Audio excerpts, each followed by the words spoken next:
of ice. I'm frozen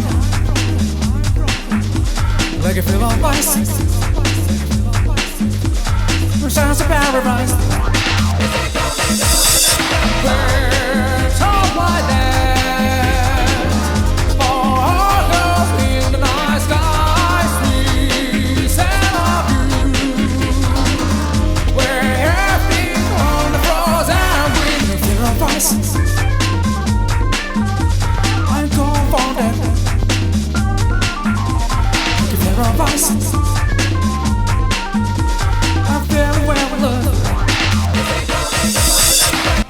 I've always wanted to make these kinds of videos going over certain characters in a more easily explainable manner, while also being more complex in explaining them.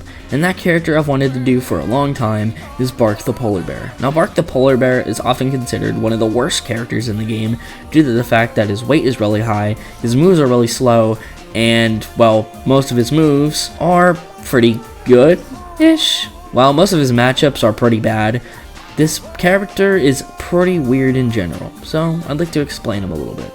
So, what makes Bark the Polar Bear so bad, and is he viable in competitive play? Let's find out.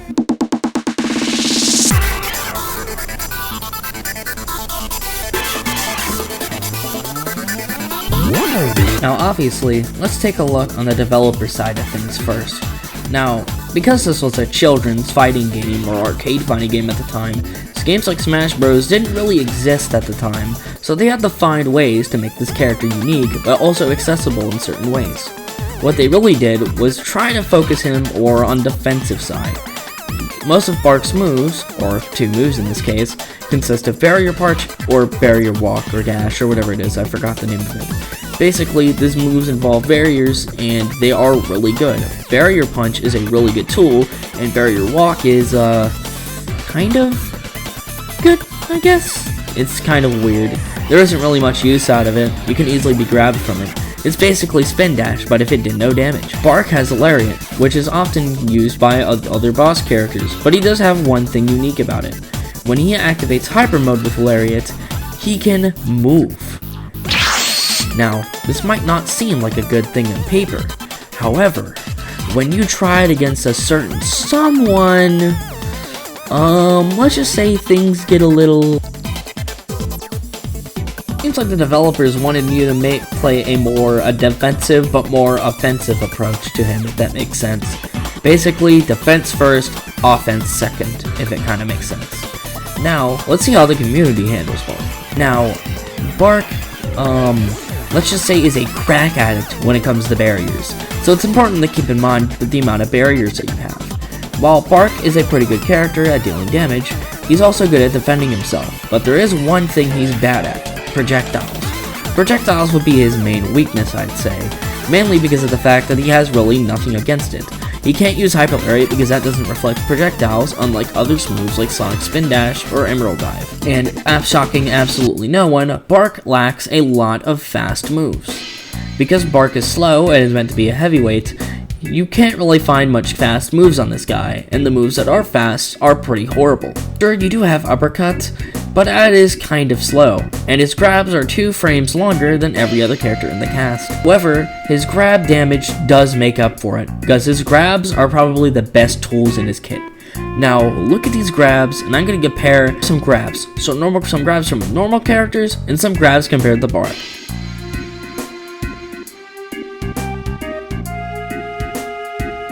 As you can see, Bark is a clear winner here. Even though it's probably really hard to grab with him, the reward is indeed worth it. While Bark is considered a low tier, I do believe he's a higher low tier than people expect. Sure, you can do some really cool stuff with him, but there's a lot of things putting him down, like things like boss characters and their moves, like Sonic for example, giving him a run for his money. I mean, Mech Eggman, who is pretty much a mid-tier at best in vanilla, kind of suffered the same problems, but he had some good moves with him that were later nerfed in CE that make him a low tier, right next to Bark basically. Now, Bark, one thing I haven't explained about yet is about his grabs, specifically with one matchup. Now, if you're a Bark player, you should probably understand this matchup by now, but those who don't, allow me to show you this clip.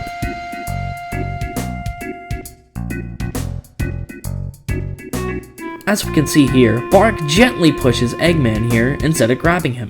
This is because his hitboxes are really weird in terms of grab space. So unless if Eggman sidesteps into you, or fucking kisses you, there's no way you're gonna grab him at all. Being Eggman has free punishes. Metal Sonic and all the other characters don't really give him a good time either. Sure, there can be some good matchups like with Bark and Honey, more likely to Hyper Lariat with them than you are with every other character. Tails can just slip out of it, out of nowhere. But overall, I'd say Bark is a pretty decent character if you know how to play him. He's probably the hardest character to play as in STF compared to Espio. He has a lot of skill ceilings to master, and the fact that you have to do a whole bunch of crap with him and able to get him to work properly probably drives people away from him. If you like a heavyweight character, I'd recommend you pick this character up. Anyhow, I hope you guys enjoyed this different style of video I've been trying to do.